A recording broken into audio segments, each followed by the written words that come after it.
তোমরা কেউ like comment বা সাবস্ক্রাইব কিছুই করছো না। তো তোমাদেরকে বলবো চ্যানেলটিকে সাবস্ক্রাইব করে দাও, আর ভিডিওটি ভালো লাগলে লাইক আর কমেন্ট করে জানাবে যে ভিডিওটি তোমাদের কেমন লাগলো। তো চলো বন্ধুরা, বেশি সময় নষ্ট না করে আজকের ঘটনাটি শুরু করা যাক।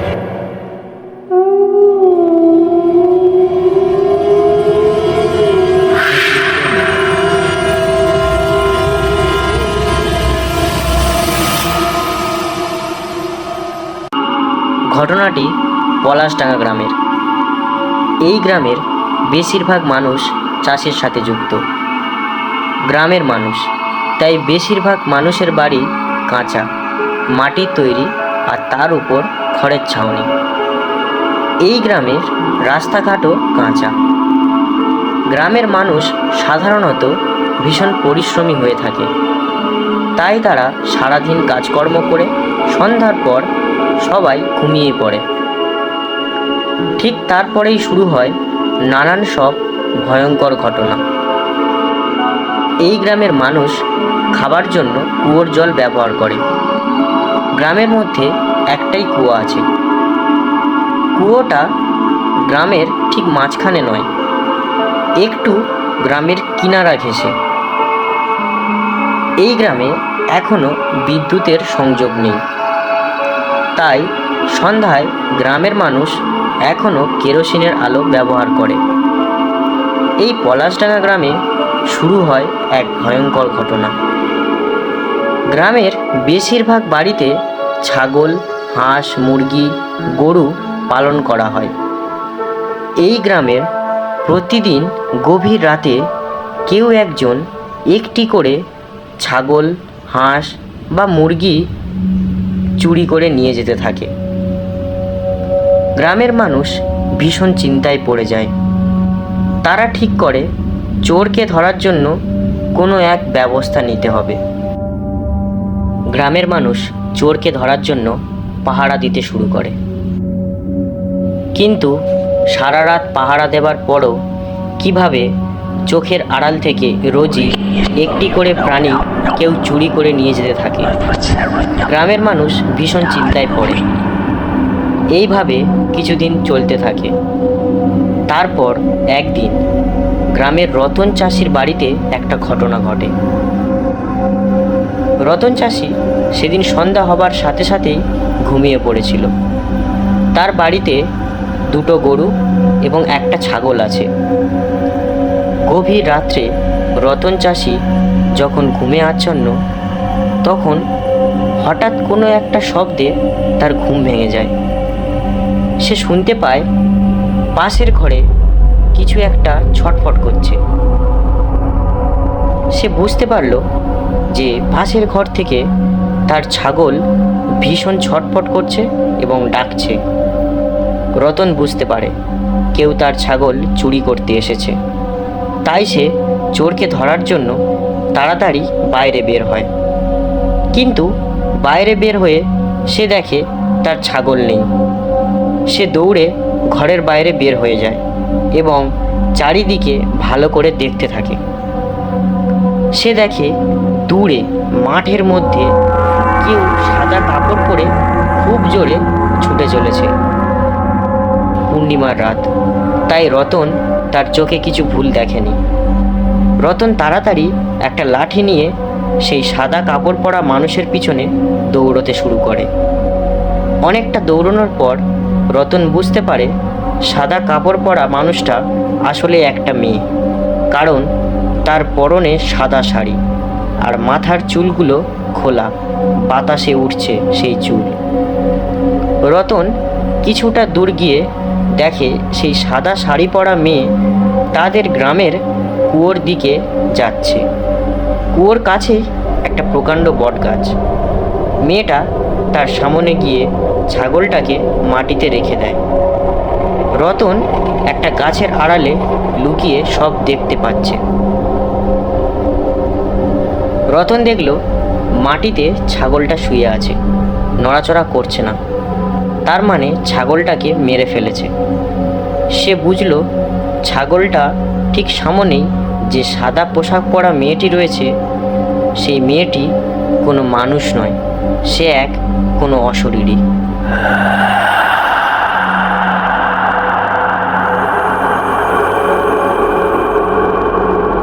মেয়েটি রতনের দিকে পিছন করে দাঁড়িয়ে আছে।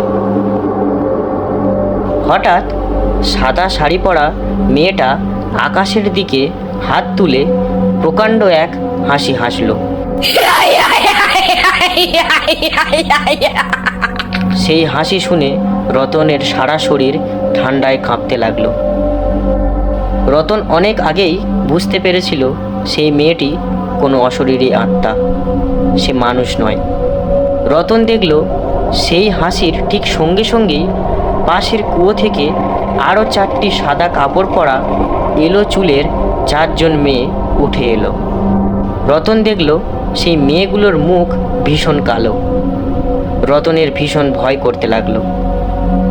রতন দেখল সেই 5জন অশরীরী মেয়ে সেই ছাগলটার চারিদিকে গোল হয়ে বসল এবং হঠাৎ তারা ক্ষুধার্ত পশুর মতো ঝাঁপিয়ে পড়ল সেই ছাগলটার উপর এবং তাদের হাতের বড় বড় নখ ও দাঁত দিয়ে ছিঁড়ে ছিঁড়ে খেতে লাগলো সেই ছাগলটাকে।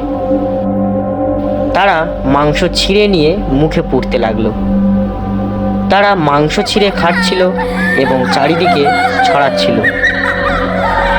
একটা মাংসের টুকরো রতনের কাছে একটা ঝোপের মধ্যে এসে পড়ল। রতন বুঝতে পারল এরা কোনো ভয়ঙ্কর ডাইনির দল। ডাইনিগুলো মাংস খাচ্ছিল আর ভয়ঙ্কর হাসি হাসছিল। হঠাৎ দূরে শিয়াল ডেকে উঠল। সেই শিয়ালের ডাক শুনে রতনের বুক কেঁপে উঠল। রতন গ্রামের ছেলে, খাটে, পরিশ্রম করে, তার সাহসের জোর আছে, তাই সে এতক্ষণ দাঁড়িয়ে আছে। অন্য কেউ হলে এতক্ষণ অজ্ঞান হয়ে যেত। কিছুক্ষণের মধ্যে ডাইনিদের সমস্ত মাংস খাওয়া হয়ে গেল এবং তারা আস্তে আস্তে কুয়োর মধ্যে নেমে গেল। রতন দেখল ঠিক সেই সময় একদল শিয়াল ছুটে এলো চারদিক থেকে এবং আশেপাশে পড়ে থাকা মাংসগুলো খুঁজতে লাগলো এবং খেতে লাগলো। মাঝে মাঝে সেই শিয়ালগুলো ভয়ঙ্কর ডাক ডেকে উঠতে লাগলো। রতন আর দাঁড়াতে পারল না, ছুট দিল। রতনের আর জ্ঞান নেই, সে ছুটেই চলেছে। ছুটতে ছুটতে তার বাড়ির সামনে এসে চিৎকার করে অজ্ঞান হয়ে পড়ে গেল। সেই চিৎকার শুনে বাড়ির সব লোক জেগে গেল এবং বাইরে ছুটে গেল। তারা রতনের এমন অবস্থা দেখে ভয় পেল এবং তার মাথায় জল দিয়ে ঘরে নিয়ে গেল। পরদিন সকালে রতন গ্রামের সবাইকে ডেকে সব কিছু খুলে বলল। গ্রামের সবাই এই ঘটনার কথা শুনে ভীষণ ভয় পেল এবং তারা ভাবতে লাগলো কি করা যায়। এই ঘটনার পর থেকে গ্রামের মানুষ সেই কুয়োর জল থেকে জল আনা বন্ধ করে দিল। দিনের আলোয় যেখানে যেতে সবাই ভয় করতে লাগলো। গ্রামের বয়স্ক মোড়লরা একটা সভা ডাকলো এবং সেখানেই তারা ঠিক করলো তারা এক তান্ত্রিকের কাছে যাবে এবং এই সমস্যার সমাধান করবে। আর যতদিন না এই সমস্যার সমাধান হয় ততদিনই কেউ আর সন্ধ্যার পর বাড়ি থেকে বাইরে বের হবে না এবং পাশের গ্রামের কুয়ো থেকে যেন দিনের বেলায় সবাই পানীয় জল নিয়ে আসে। সবাই এই সিদ্ধান্তে রাজি হলো। সেদিন রাত্রে গ্রাম থেকে একটা গরু নিয়ে গেল সেই ডাইনির দল। পরদিন সকালে গ্রামের কয়েকজন লোক গরুর গাড়ি নিয়ে চলল সেই তান্ত্রিকের বাড়িতে। তান্ত্রিকের কাছে গিয়ে তারা তাদের সমস্যার কথা জানালো। তান্ত্রিক বলল, আমাকে ভাবতে সময় দাও, আমি তোমাদের সাহায্য করব। তান্ত্রিক আরও বলল, তোমরা 2 দিন পরে এসো, তবে সঙ্গে করে একটা ছাগল অবশ্যই নিয়ে আসবে। গ্রামের মানুষ বাড়ি চলে গেল। এদিকে ডাইনিদের উৎপাত তেমনই চলছে। 2 দিন পরে গ্রামের মানুষ একটা ছাগল নিয়ে আবারও গেল সেই তান্ত্রিকের বাড়িতে। তান্ত্রিকের বাড়িতে গিয়ে তারা তান্ত্রিককে ছাগলটা দিল। তান্ত্রিক ছাগলটা নিয়ে কয়েকটি মন্ত্র আওড়াতে লাগলো। তারপর বলল, তোমাদের সাথে আমিও যাব। সেখানে গিয়ে আমি বলবো আর কি কি করতে হবে তোমাদের। গ্রামের লোকের সাথে তান্ত্রিকও এলো পলাশডাঙ্গার গ্রামে। গ্রামের সমস্ত মানুষকে ডেকে পাঠালো সে। গ্রামের সবাই তান্ত্রিকের কাছে এলো। বেলা তখন 12টা। তান্ত্রিক বলল, আজ রাত্রেই এই ডাইনিদেরকে শেষ করব। আজ রাতই হবে এই ডাইনিদের শেষ রাত। আজ যা বলবো আপনারা ঠিক তাই করবেন। আপনারা সবাই মশাল বানিয়ে রাখুন এবং সঙ্গে প্রত্যেকের সাথে লাঠি নিয়ে রাখুন। আর এই ছাগলটাকে গ্রামের প্রবেশের মুখে একটা গাছে বেঁধে রাখুন। আরও একটা কাজ করতে হবে আপনাদের। আপনারা কাঠ দিয়ে ওই কুয়োর মুখের মাপের একটা ঢাকনা তৈরি করে রাখবেন, আর সেই সাথে কয়েকটা বড় পাথর নিয়ে রাখুন। আজ সন্ধ্যা নামলে কেউ বাড়ির বাইরে বের হবেন না। আজ অমাবস্যা, আজ ওদের আমি শেষ করবই। আরও একটি কথা শুনে রাখুন আপনারা, রাত গভীর হলেই আপনারা অনেক মেয়ের চিৎকার শুনতে পাবেন। ঠিক তখনই মশাল জেলে লাঠি হাতে বাইরে বের হবেন, তার আগে নয়। তারপর যা করার আমি আপনাদেরকে বলে দেব। এতক্ষণ গ্রামের লোক সব মন দিয়ে শুনছিল। তারা তান্ত্রিকের কথায় রাজি হলো। তারা কাঠ দিয়ে সেই কুয়োর মুখের আকারে একটা ছোট ঢাকনা তৈরি করলো এবং প্রত্যেকেই মশাল আর লাঠি তৈরি করে রাখলো। গ্রামের মানুষের কাছে আজকে রাতটার অপেক্ষা যেন আরও ভয়াবহ হয়ে উঠল। সন্ধ্যা হবার একটু আগে তান্ত্রিক সেই ছাগলটাকে নিয়ে গ্রামের শেষে সেই কুয়োতে যাবার পথে রাস্তায় বেঁধে রাখল। সন্ধ্যা হলো। গ্রামের মানুষ যে যার ঘরে ঢুকে অপেক্ষা করতে লাগলো রাত হবার। আজ কারো চোখে ঘুম নেই, আজ অমাবস্যা। সবাই যেন কিছু একটা ভয়ঙ্কর ঘটনার কথা মনের মধ্যে বুনতে লাগলো। ঠিক যখন মাঝরাত, পুরো গ্রাম নিস্তব্ধ, হঠাৎ ভেসে এলো কিছু মেয়ের চিৎকার।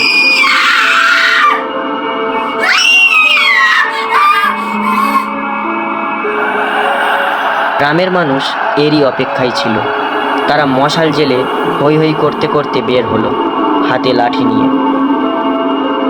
তান্ত্রিক গ্রামের মানুষকে নিয়ে এগিয়ে চলল সেই কুয়োর দিকে। অমাবস্যার রাত, চারিদিক ভীষণ অন্ধকার। মশাল এর আলোয় চারিদিক ঝলমল করছে। কিছুক্ষণের মধ্যেই তারা সেই কুয়োর কাছে গিয়ে দাঁড়ালো। সেখানে গিয়ে সবাই যে দৃশ্য দেখল তাতে তাদের হাড় হিম হয়ে গেল। তারা দেখল সেই কুয়োর চারিদিকে মাংসের ছড়াছড়ি, আর তার চারিদিকে 5 জন মেয়ে ছোটাছুটি করছে। তাদেরকে মেয়ে বলা ভুল হবে, কারণ তাদের শরীর সম্পূর্ণ কালো এবং দাঁত আর নখ ভীষণ বড়। তাদের দিকে তাকাতেও ভয় হয়। কিন্তু তখন সেই মুখে শুধু আতঙ্ক। তাদের শরীরে যেন বিষের মতো কিছু একটা জ্বলছে। তাদের মুখ থেকে রক্তের মতো লালা ঝরছে। তান্ত্রিক বলে উঠল, কেন এসেছিস এখানে? কি চাস তোরা?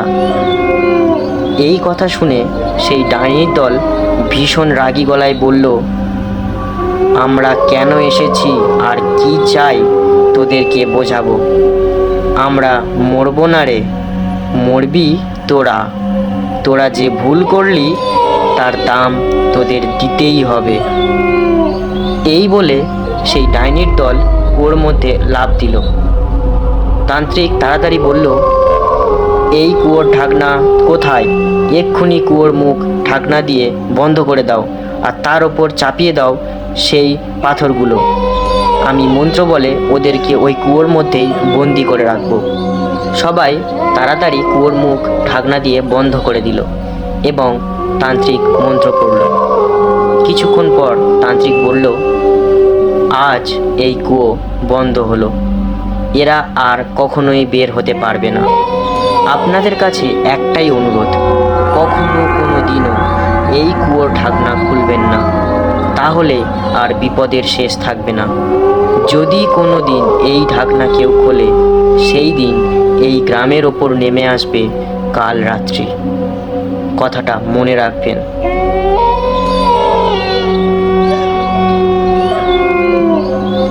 যদি পারেন অন্য কোথাও কুয়ো খুঁড়ে সেই জল পান করার ব্যবস্থা করুন, কিন্তু ভুলেও কোনো দিন এই পথে আর আসবেন না।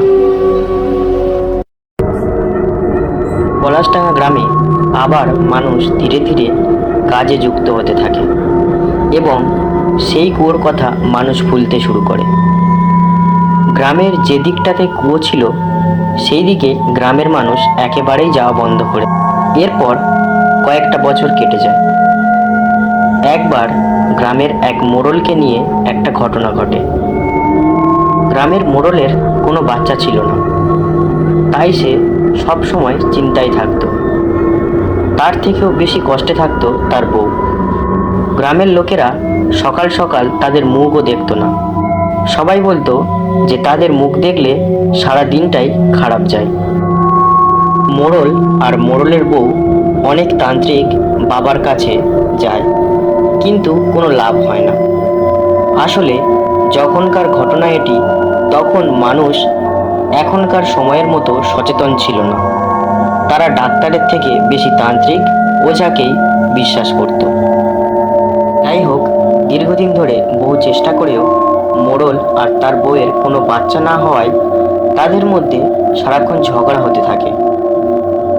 একদিন মোড়ল তার বউকে বাজা বলে এবং বলে তার মধ্যেই কোনো সমস্যা আছে, তাই সে কোনো বাচ্চা জন্ম দিতে পারছে না। সেই কথা শুনে মোড়লের বউ ভীষণ কষ্ট পায় এবং ঘর থেকে বের হয়ে যায়। মোড়লও রাগে তার বউয়ের কোনো খোঁজ করে না। এদিকে মোড়লের বউ গ্রাম থেকে বেরিয়ে মাঠের পথ ধরে একা একা হাঁটতে থাকে এবং সেই কুয়োর কাছের বটগাছের কাছে এসে দাঁড়ায়। এই সেই কুয়ো, যেটাকে অনেক বছর আগে তান্ত্রিক মন্ত্র বলে বন্ধ করে দিয়েছিল। তারপর থেকে আর কেউই এখানে আসে না, এমনকি কেউ আসার সাহসও পায় না। মোড়লের বউ অন্য চিন্তায় ছিল, তাই তার মনে সেই সমস্ত ভয় আসেনি।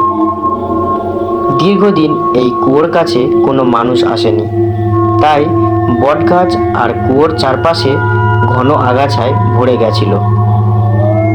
মোড়লের বউ বটগাছের নিচে একটা বড় শিকড়ের ওপর বসে কাঁদতে লাগলো। মোড়লের বউ ভাবতে লাগলো কেন তার সাথে এমন হলো। আর 5 জন সাধারণ মেয়ের মতন তার কেন কোনো বাচ্চা নেই। এমন সময় সে দেখলো কুয়োর ঢাকনার ওপর এক বুড়ি বসে আছে। মোড়লের বউ তাকে দেখে প্রথমে একটু ভয় পেল, কিন্তু সে দেখলো সেই বুড়ি কুয়োর ঢাকনা থেকে নেমে এসে লাঠি হাতে তার দিকে এগিয়ে এলো। মোড়লের বউয়ের কাছে এসে বুড়ি বলল, আরে বউ, কাঁদছিস কেন? এই প্রশ্ন শুনে মোড়লের বউ কিছু না বলে আরো কাঁদতে লাগলো। তখন সেই বুড়ি আবার বলল, আমি জানি তোর কিসের সমস্যা, তোর একটা বাচ্চা চাই, তাই না?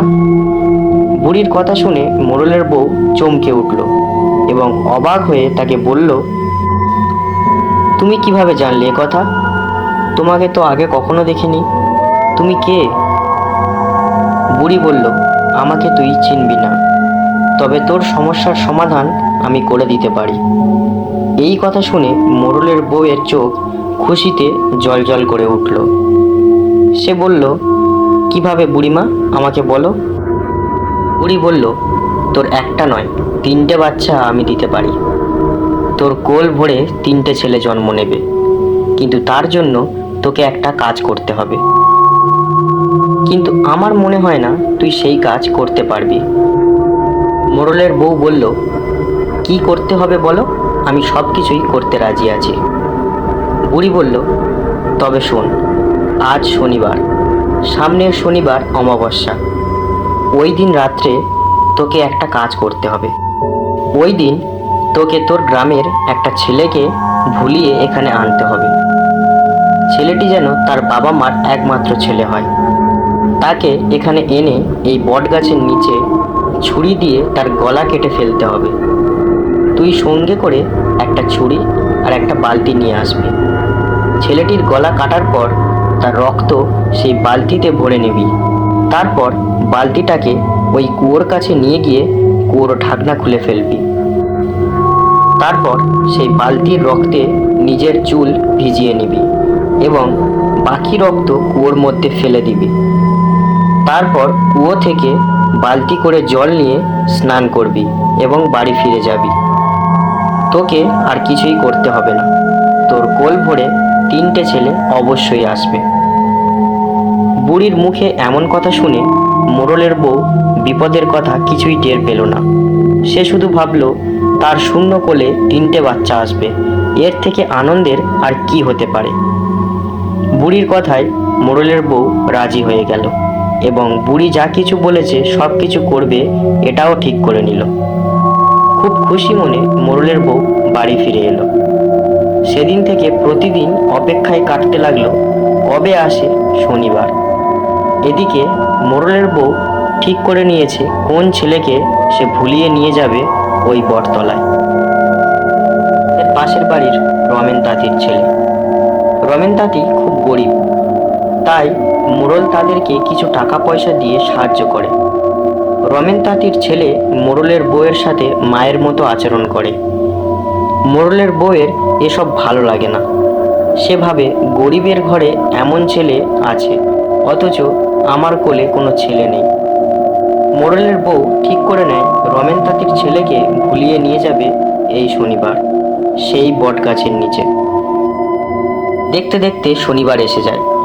সেদিন একটা ধারালো ছুরি আর একটা বালতি নিয়ে ঠিক সন্ধ্যা হবার আগে রমেন তাঁতির ছেলেকে ডেকে সেই বট গাছের দিকে যায় মোড়লের বউ। রমেন তাঁতির ছেলেকে বলে, তুই 7 পাতা কেটে দিবি আর আমি সেগুলি বালতিতে করে ভরে নিয়ে আসব।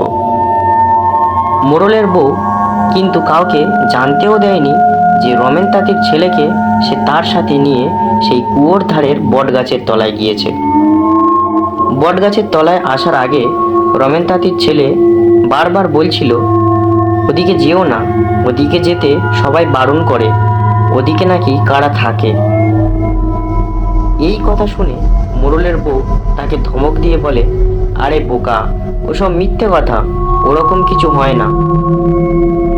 বটগাছের তলায় যখন নিয়ে আসে তখন সন্ধে হয়ে গেছে, চারিদিক অন্ধকার, কারণ সেদিন অমাবস্যা। মোড়লের বউ বটগাছের তলায় দাঁড় করিয়ে চুপি সারে সেই লুকোনো ছুরিটাকে বের করে এবং মুখে একগাল হাসি নিয়ে তাড়াতাড়ি ছেলেটার গলা লক্ষ্য করে ধারালো ছুরিটি চালিয়ে দেয়। মুহূর্তের গলাটি কেটে যায়। মুখ থেকে কোনো আওয়াজও বের হয় না। মোড়লের বউ সেই অন্ধকারে বালতি ভরে নেয় সেই ছেলের রক্ত। যন্ত্রণায় ছটফট করতে থাকে ছেলেটি। কিছুক্ষণ পর একদম অসাড় হয়ে যায়। মোড়লের বউ তাড়াতাড়ি বালতি নিয়ে এগিয়ে যায় সেই কুয়োর দিকে এবং সেখানে গিয়ে মাথার চুল চুবিয়ে দেয় বালতির মধ্যে। রক্তে ভিজে যায় তার চুল। এরপর অন্ধকারে কুয়োর ঢাকনার ওপর দেওয়া পাথরগুলো সরিয়ে ফেলতে থাকে। কিছুক্ষণের মধ্যে কুয়োর ঢাকনার ওপর যত পাথর ছিল সবগুলোই সরিয়ে ফেলে এবং তারপর 2 হাত দিয়ে টেনে কুয়োর কাঠের ঢাকনাটি খুলে ফেলে। ঠিক সেই সময় শুরু হয় শিয়ালের ডাক এবং চারিদিকে বইতে থাকে ভীষণ ঠান্ডা বাতাস। মোড়লের বউ তারপর সেই বালতির রক্ত কুয়োর মধ্যে ফেলে দেয় এবং কুয়ো থেকে জল নিয়ে স্নান করে। ঠিক সেই সময় কারা যেন বীভৎস হাসি হেসে ওঠে। মোড়লের বউয়ের তখন কোনো দিকে আর মন ছিল না, তাই তার কাজ শেষ হলে সে ভীষণ খুশি হয়ে যায় এবং আর কোনো দিকে না তাকিয়ে বাড়ি চলে আসে। এদিকে যারা সেই কুয়োর মধ্যে দীর্ঘদিন বন্দি অবস্থায় ছিল তারা আবারও মুক্তি পেল। তান্ত্রিক বলেছিল, যেদিন এই কুয়োর ঢাকনা খোলা হবে সেই দিনই নেমে আসবে এই গ্রামের ওপর কাল রাত্রি। মোড়লের বউ চুপি চুপি বাড়ি ফিরে আসে, গ্রামের কেউ তাকে যাতে সন্দেহ না করে। এদিকে তাঁতির ছেলে তাদেরকে খুঁজে না পেয়ে গ্রামের চারিদিকে পাগলের মতো খুঁজতে থাকে। সেদিন গ্রামে এক হুলস্থুল কাণ্ড বেঁধে যায়। একে তো তাঁতির ছেলে নিখোঁজ, তার ওপর গ্রামের লোকজন শুনতে পায় বহুদিন আগেকার সেই ভয়ানক শিয়ালের ডাক। সেই কুয়োর দিক থেকে ভেসে আসে ভয়ানক শিয়ালের ডাক। রাত কেটে যায়। তারপর দিন সকালে গ্রামের সব লোক মিলেও তাঁতির ছেলের কোনো সন্ধান পায় না। মোড়লের বউ যখন বাড়ি ফিরেছিল তখন সে সেই ছুরি আর বালতি কুয়োর জলে ফেলে দিয়ে এসেছিল, যাতে গ্রামের কেউ সন্দেহ না করে। সেদিন রাত্রে ঘটল এক অঘটন। গ্রামের এক চাষি সেদিন বাড়ি থেকেই নিখোঁজ হয়ে যায়। বাড়ির লোক কিছুই জানতে পারেনি। পরপর দুদিন দুজন নিখোঁজ হবার পর গ্রামের মানুষের মধ্যে আতঙ্ক বেড়ে যায়। তারা বুঝতে পারে এর পিছনে কোনো ভৌতিক কারণ আছে। তারা সবাই মিলে ঠিক করে দল বেঁধে তারা সেই কুয়োর কাছে যাবে এবং গিয়ে দেখবে সেখানে আদৌ কিছু ঘটেছে কিনা। সেদিন গ্রামের সমস্ত মানুষ দল বেঁধে সেই কুয়োর দিকে দেখতে যায় এবং সেখানে গিয়ে তাদের সবার চোখ কপালে উঠে যায়। বট গাছ আর কুয়োর চারিদিকে ছড়িয়ে আছে মানুষের হাড়গোড়, আর সবচেয়ে ভয়ঙ্কর হলো সেই কুয়োর ঢাকনা খোলা। গ্রামের মানুষ ভীষণ ভয় পেয়ে যায় এবং সেখান থেকে পালিয়ে যায়। গ্রামের মানুষ বুঝতে পারে সেই ডাইনির দল আবারও মুক্তি পেয়েছে। এবার তারা মানুষের মাংস খেতে চায়। সেদিন সন্ধ্যার পর ঘর থেকে আর কেউ বাইরে বের হয় না এবং সবাই ঘরের দরজা ভালো করে বন্ধ করে শুয়ে পড়ে।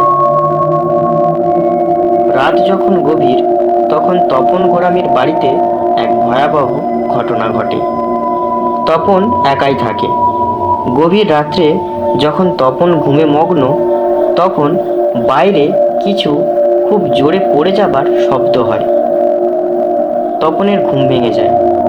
সে তখন বাইরে আলো হাতে দেখতে যায় ঠিক কি ঘটেছে। ঠিক তখনই সে দেখতে পায় উঠোনের ঠিক মাঝখানে একজন দাঁড়িয়ে আছে। তার শরীরের সমস্ত অংশই কালো এবং সাদা পোশাক পরা। তপন তাকে দেখে ভীষণ ভয় পায়। তপনের সারা শরীর ঠান্ডা হয়ে যায়।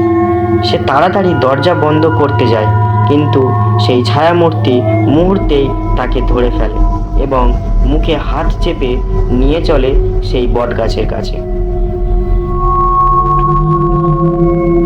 বটগাছের কাছে নিয়ে গিয়ে তপনের ঘাড় মটকে দেয় সেই ডাইনি এবং ঠিক আগের মতন দু হাত উঁচু করে ডাকতে থাকে তার সঙ্গীদের এবং তার সঙ্গীরা ছুটে আসে সেই কুয়ো থেকে। তারপর তারা সবাই মিলে পিশাচের মতো খেয়ে ফেলতে থাকে তপনের শরীরের সমস্ত মাংস। পরদিন সকালে গ্রামের সমস্ত মানুষ এক হয়ে এটাই ঠিক করে যে তারা এই বিপদ থেকে রক্ষা পেতে আবারও যাবে সেই তান্ত্রিকের বাড়িতে। সেই কথা মতো তারা সেই দিন গরুর গাড়ি নিয়ে চলে যায় তান্ত্রিকের বাড়ি।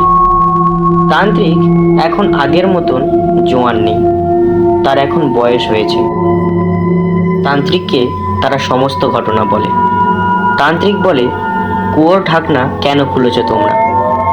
গ্রামের লোকেরা বলে, কে খুলেছে তা তারা জানে না, তবে তারা এর সমাধান চায়, না হলে প্রতিদিনই একজন করে মারা যাচ্ছে। তান্ত্রিক কিছুক্ষণ ভেবে বলে, চলো তোমাদের সাথে আজই যাব। তান্ত্রিক গ্রামের লোকেদের সাথে চলে আসে পলাশডাঙ্গায়। এসেই চলে যায় সেই বটতলার কুয়োর কাছে। তার পিছন পিছন লাঠি হাতে গ্রামের লোকেরাও যায়। গ্রামের লোকেদের সাথে যায় মোড়লের বউও। তান্ত্রিক বটগাছের কাছের জমির মাটি কিছুটা হাতে নিয়ে গন্ধ শুকতে থাকে এবং তারপর কিসব মন্ত্র পড়তে থাকে। হঠাৎ করে গ্রামের লোকের মধ্যে মোড়লের বউ মাথা ঘুরে পড়ে যায়। তান্ত্রিক চিৎকার করে বলে, এই সেই মেয়ে যে এই কুয়োর ঢাকনা খুলেছে, ওর জ্ঞান ফেরাও। সবাই তাড়াতাড়ি করে মোড়লের বউয়ের মাথায় জল দিতে থাকে এবং তার জ্ঞান ফেরায়। জ্ঞান ফিরতে সে ভয় পেয়ে যায় এবং কাঁদতে থাকে। তান্ত্রিক বলে, বল কেন তুই এই কুয়োর ঢাকনা খুলেছিস? মোড়লের বউ ভয় পেয়ে সব কিছু বলে দেয়, যা শুনে গ্রামের মানুষের ভয় তো লাগেই, সেই সাথে তারা ভীষণ রেগে যায়। তারা লাঠি নিয়ে মোড়লের বউকে মারতে শুরু করে। তান্ত্রিক সবাইকে থামিয়ে দেয় এবং বলে, ওর কোনো দোষ নেই, সেই ডাইনি এই সব করেছে। ডাইনি মায়া বলে পুরীর বেশে ওর স্বপ্নে এসেছিল। আসলে ও যখন এই বটতলার শিকড়ে বসেছিল তখন ও ঘুমিয়ে পড়েছিল। ডাইনি মায়া বলে ওর স্বপ্নে বুড়ির বেশে আসে এবং ওকে এসব করতে বলে। এখন ওই ডাইনির দলকে আবার ওই কুয়োর মধ্যে বন্দি করতে হবে। ডাইনিরা অমর, তাদেরকে মারা যায় না, কিন্তু ওদেরকে বন্দি করা যায়। কিন্তু ওরা আগে যা ভুল করেছে এখন তা আর করবে না। তান্ত্রিক কিছুক্ষণ ভেবে বলে, তোমাদের মধ্যে এমন কি কেউ আছে যে ভালো সাঁতার জানে? গ্রামের মধ্যে সবচেয়ে ভালো সাঁতার জানতো সুদীপ। সেও এসেছিল গ্রামের সমস্ত লোকের সাথে। সুদীপ বলল, আমি জানি। তান্ত্রিক বলল, তুমি এখানে এসো বলে তাকে নিয়ে কুয়োর একদম কাছে গেল এবং বাকিদের বলল, তোমরা কিছু দূর গিয়ে গোল করে দাঁড়াও। গ্রামের লোক তান্ত্রিকের কথা মতন সেই বটগাছ আর কুয়োর চারিদিকে গোল হয়ে দাঁড়ালো। এরপর তান্ত্রিক সুদীপকে বলল, তুমি এই কুয়োর মধ্যে নামবে আর মুখ বন্ধ রাখবে, আর এই কুয়োর ঠিক নিচে যাবে, ভয় পাবে না।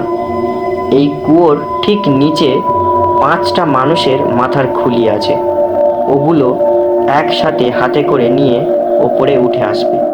কিন্তু সাবধান, এত কিছু একবারেই করতে হবে, আর এই কুয়োর জল যেন তোমার মুখে না যায়, তাহলে তোমার মৃত্যু হবেই। সুদীপ ভয় না পেয়ে তান্ত্রিকের কথায় রাজি হয়ে গেল। তারপর এক বুক ভরা নিঃশ্বাস নিয়ে কুয়োর মধ্যে ডুব দিল। গ্রামের মানুষ অবাক হয়ে দেখতে লাগলো। 1 মিনিট গেল, 2 মিনিট গেল, সুদীপ উপরে উঠল না। সবাই ভাবতে লাগলো কি হলো। ঠিক 3 মিনিটের পর সুদীপ উঠে এলো এবং হাতে 5টা মানুষের মাথার খুলি। তান্ত্রিক মাথার খুলিগুলো ভালো করে দেখলো। তারপর গ্রামের লোকেদের বলল, তোমরা তাড়াতাড়ি 5টা লাল কাপড় ও বেড়ালের লোম জোগাড় করে নিয়ে এসো। গ্রামের লোক তান্ত্রিকের কথা মতন তাড়াতাড়ি 5টা লাল কাপড় ও বেড়ালের লোম নিয়ে আসলো। তান্ত্রিক লোমগুলি নিয়ে মন্ত্র পড়তে লাগলো এবং একটা একটা করে লাল কাপড়ে কিছুটা করে লোম বেঁধে তা সেই মাথার খুলিগুলোর সাথে বেঁধে দিতে লাগলো। 5টা খুলির সাথে বেঁধে দেওয়ার পর তা কুয়োর মধ্যে ছুঁড়ে দিল এবং গ্রামের লোকেদের বলল, কুয়োর মুখ আবারও বন্ধ করে দাও। এখন তোমাদের আর কোনো ভয় নেই, সমস্ত বিপদ কেটে গেছে। কিন্তু এই কুয়ো আর বট গাছের চারিদিকে ভালো করে বেড়া দিয়ে দাও, যাতে ভবিষ্যতে এই দিকে আর কেউই না আসতে পারে। তো বন্ধুরা, এই ছিল আজকের ঘটনাটি। ঘটনাটি কেমন লাগলো তোমরা অবশ্যই কমেন্ট করে জানাবে। আর তোমরা কেউ চ্যানেলটিকে সাবস্ক্রাইব করছো না, তো চ্যানেলটিকে সাবস্ক্রাইব করে দাও, পরের ভিডিওগুলোর নোটিফিকেশনগুলো তোমরা পেয়ে যাবে।